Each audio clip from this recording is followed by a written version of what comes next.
Muy bienvenidos y bienvenidas a Desafío Tierra, un espacio donde analizamos las diversas problemáticas ambientales y buscamos ideas innovadoras para transformarnos en parte de las soluciones en medio de la actual crisis climática. ¿Sabía que 12 de nuestros ecosistemas están en peligro crítico? ¿Cuánto perdemos cada vez que se seca un río o que se vierten desechos al mar? Para el Día Mundial del Medio Ambiente, uno destinado especialmente a los ecosistemas, quisimos conocer más sobre esta realidad. A continuación, le presentamos un reportaje preparado por el equipo de Desafío Tierra.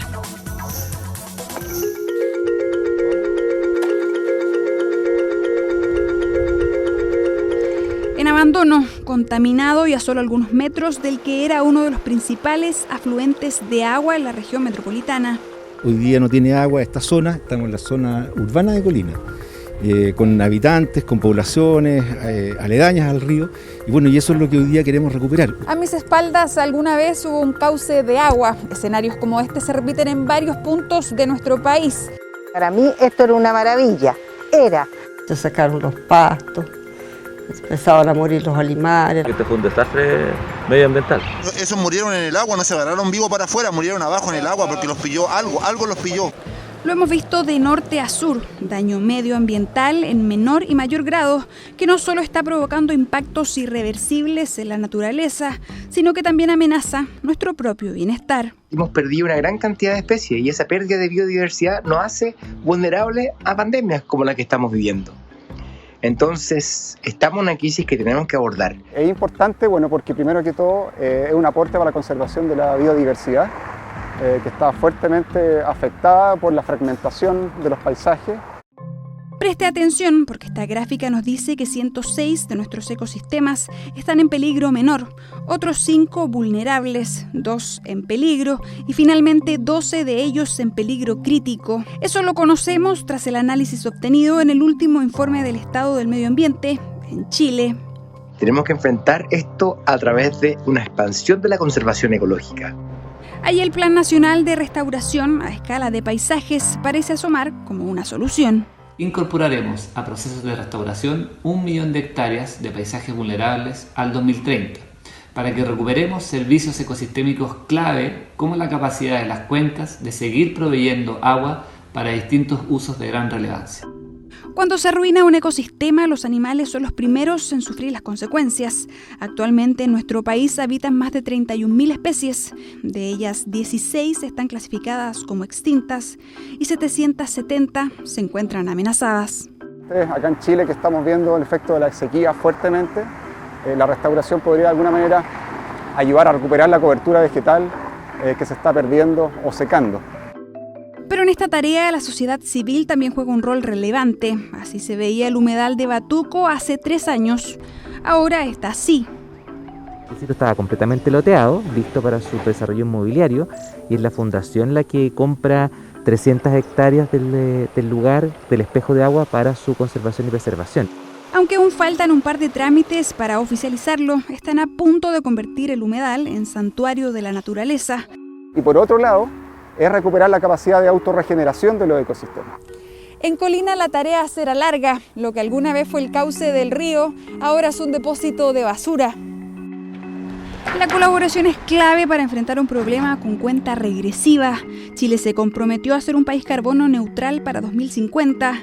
Para 2030, en tanto, esperan cumplir con los 17 Objetivos de Desarrollo Sostenible de la ONU. Por eso el Día del Medio Ambiente parece una buena oportunidad para comenzar a mitigar los efectos del cambio climático que ya están con nosotros. La primera medición en gasto público sobre cambio climático identificó que Chile solamente destinó un 0,71% del presupuesto de 2019 hacia esta materia. Para profundizar en este lamentable resultado, el que fue publicado por la DIPRES y en conjunto con el Ministerio de Hacienda, vamos a estar conversando con Sebastián Vicuña, que es director del Centro de Cambio Global, UC. Sebastián, muchas gracias por acompañarnos. Muchas gracias a ustedes. Sebastián, ¿cuál es el balance que se puede obtener luego de esta medición en relación también a los compromisos que adquirimos en 2015 para un desarrollo sostenible?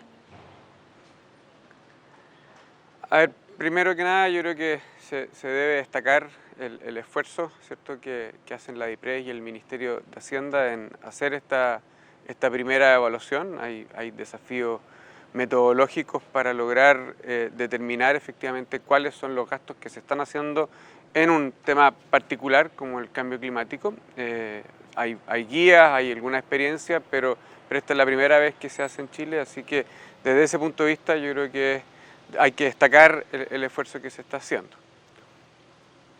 Quizás se puede comentar adicionalmente cómo son los esfuerzos, los montos que se están dando y dónde se están invirtiendo, pero yo creo que primero destacar el esfuerzo en implementar esta metodología para empezar a hacer una gestión justamente de esos gastos.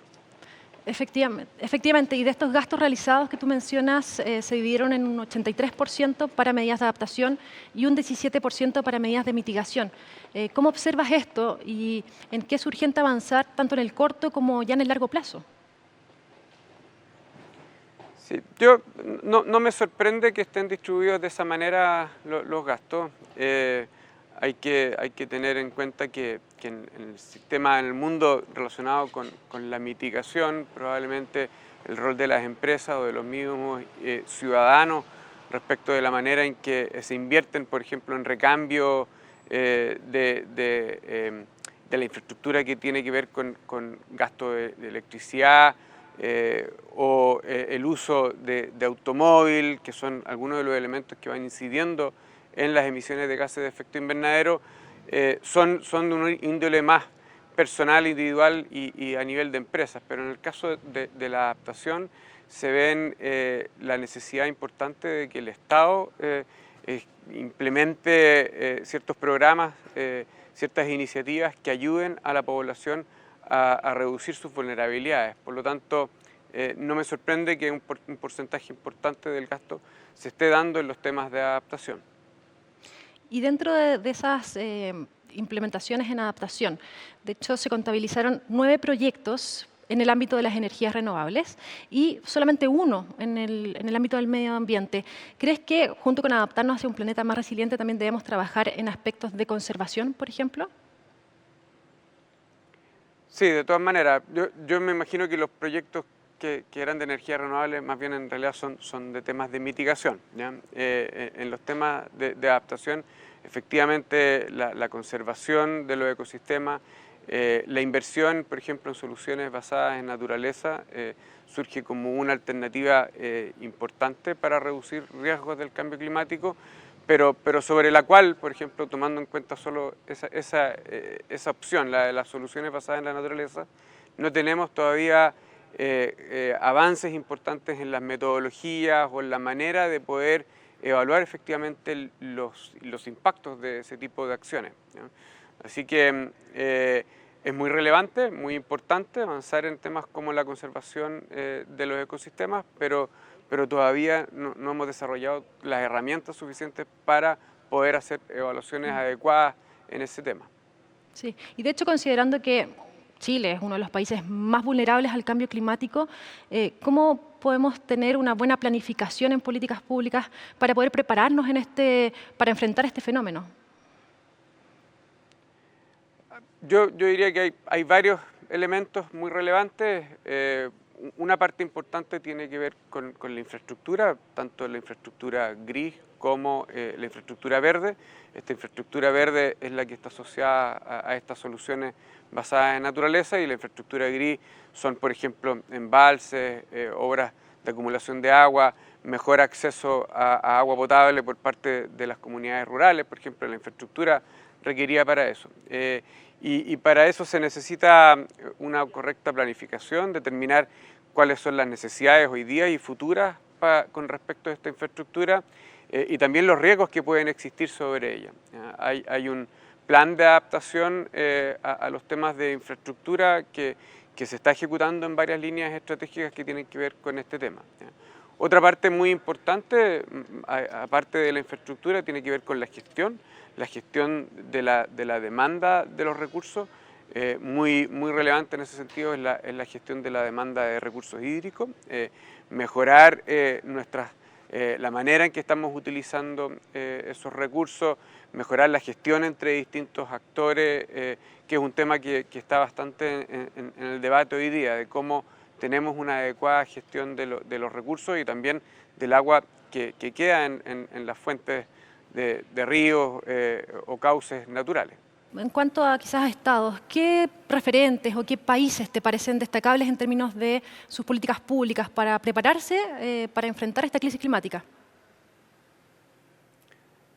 Los países europeos han hecho un muy buen trabajo. Destacar la situación en Holanda, en Inglaterra, que ya llevan un tiempo diseñando y preparando sus medidas de adaptación en el largo plazo, además de también estar comprometidos con los temas de mitigación y la carbono neutralidad. En el caso de Holanda es bien interesante cómo, por ejemplo, ellos están diseñando la infraestructura que va a servir para poder recibir los impactos de futuras marejadas o inundaciones hacia mitad de siglo.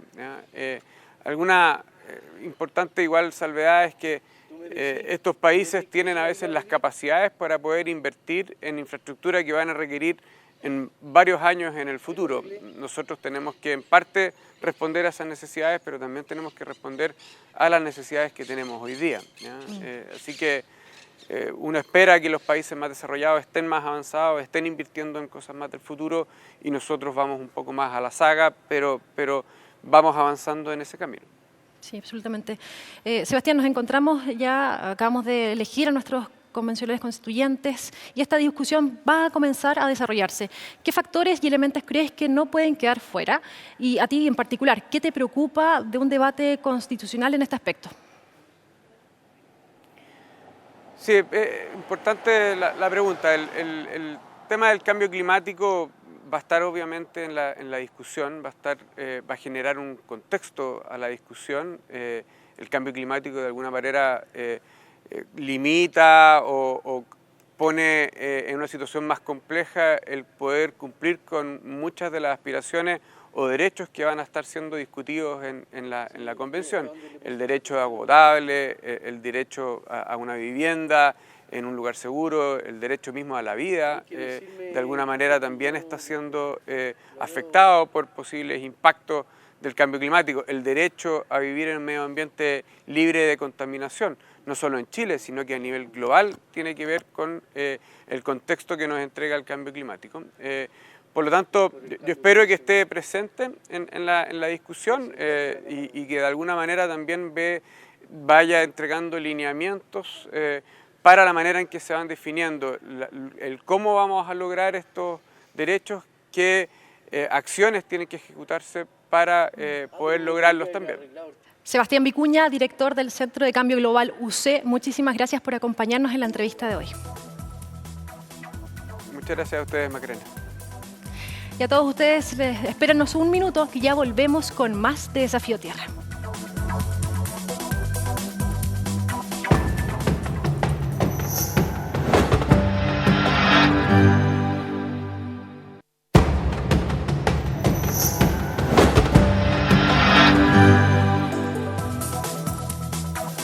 La evidencia muestra que cada vez son más las soluciones basadas en la naturaleza que podrían contribuir enormemente a minimizar el cambio climático y sus efectos.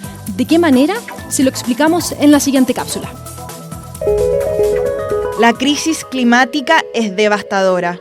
El nivel del mar está aumentando, las olas de calor ocurren con mayor frecuencia y gran parte de la biodiversidad se encuentra bajo amenaza. Las denominadas soluciones basadas en la naturaleza abordan un conjunto de acciones o políticas que aprovechan el poder de la naturaleza para manejar algunos de nuestros desafíos sociales y ambientales más urgentes. Parten de la noción de que cuando los ecosistemas son saludables y están bien administrados, brindan beneficios y servicios esenciales a las personas, como reducir las emisiones de gases de efecto invernadero, garantizar la seguridad de los recursos hídricos o hacer que el aire sea más limpio para respirar. Estas soluciones implican proteger, restaurar y gestionar de manera sostenible los ecosistemas, de manera que aumenten su resiliencia y capacidad para abordar los desafíos sociales, al mismo tiempo que salvaguardan la biodiversidad. Además, implica la consideración de un enfoque diverso, desde restauración de hábitat hasta la gestión de recursos hídricos, pasando por la reducción del riesgo ante desastres y la infraestructura verde para abordar los problemas sociales. Y tras la importante conmemoración del Día del Medio Ambiente, Desafío Tierra, en su compromiso por la acción climática, conversó con actores destacados en esta materia y así conocer sobre la relevancia de la naturaleza en nuestro país y qué debemos hacer para su preservación frente a los efectos del cambio climático. Miren. Nuestra convivencia, tanto de nosotros como seres humanos, como la convivencia de nosotros en el mundo que nos rodea, requiere ser profundamente cambiada y mejorada. Una buena forma de conmemorar el Día del Medio Ambiente en estos tiempos es siendo ciudadanos y ciudadanas informadas, tomando decisiones conscientes, pueden ser desde el consumo hasta por quién votamos. Hoy día estamos en una época que por primera vez da cuenta de que los impactos ambientales que tenemos van a ser los que pueden determinar el clima del futuro. Y por lo mismo tenemos que empezar a incorporar el principio de equidad intergeneracional en nuestra Constitución, para no esperar que el resto pague por lo que hacemos hoy. Los recursos no son infinitos, el planeta no es infinito, y tenemos que darnos cuenta de eso. Y creo que incluso va más allá de que esté inscrito o no en la Constitución, es un tema de sobrevivencia. Y tenemos que encontrar nuevas y mejores maneras de convivir.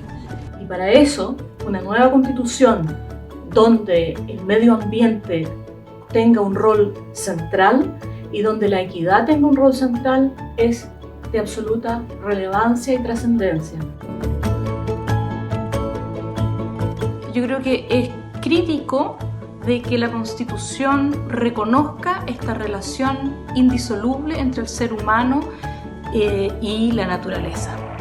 Esto no lo digo yo, esto lo dicen los ecólogos. En el Día del Medio Ambiente, la invitación primera es a reflexionar. Cómo nuestro propio actuar tiene impactos en el medio ambiente, nuestras decisiones de consumo, nuestras actividades cotidianas, cómo impactan también en la sociedad que vamos construyendo.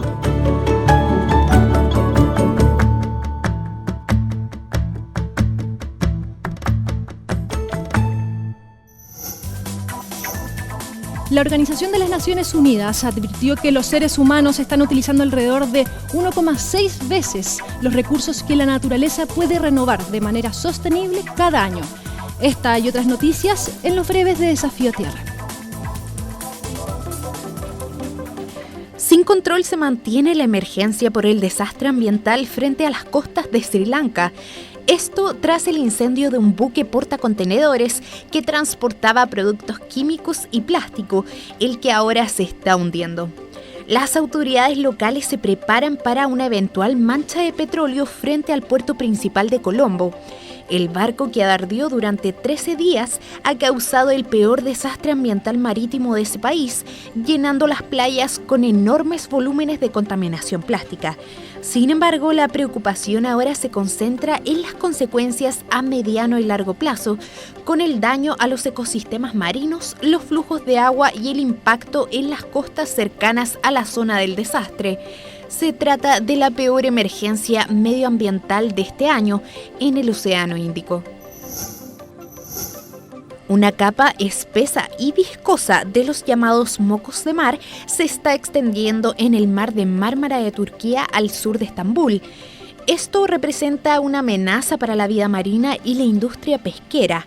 Los científicos dicen que el cambio climático y la contaminación han contribuido a la proliferación de la materia orgánica, también conocida como mucílago marino, el que contiene una amplia variedad de microorganismos y puede florecer cuando las aguas residuales, ricas en nutrientes, fluyen hacia el agua del mar.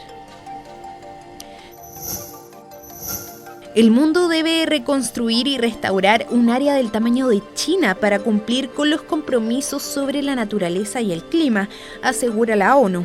Los esfuerzos de conservación existentes son insuficientes para evitar la pérdida generalizada de la biodiversidad, advirtió el organismo mundial. Los seres humanos están utilizando alrededor de 1.6 veces los recursos que la naturaleza puede renovar de manera sostenible cada año, y la Organización de las Naciones Unidas ha señalado que se están priorizando las ganancias económicas a corto plazo sobre la salud del planeta.